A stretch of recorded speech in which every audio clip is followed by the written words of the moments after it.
పాకిస్తాన్కు America shock ఇచ్చింది.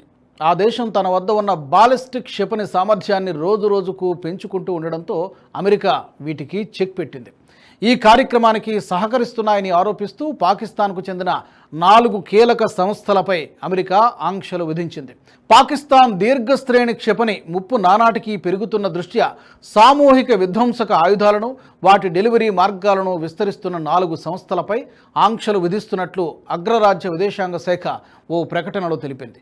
ఈ క్రమంలోనే పాకిస్తాన్ క్షిపణులపై అమెరికా కీలక వ్యాఖ్యలు చేసింది. పాకిస్తాన్ అటువంటి మిసైల్స్ను తయారు చేయడం తమకు కూడా ముప్పేనని America deputy national security advisory Jon chief Finer చెబుతున్నారు.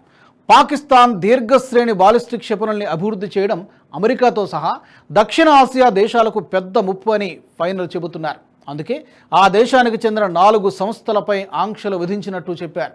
అమెరికా తీసుకున్న తాజా నిర్ణయం ద్వారా పాకిస్తాన్ బాలిస్టిక్ క్షిపణి తయారీ ప్రాజెక్టులకు బ్రేక్ పడినట్టు తెలుస్తోంది.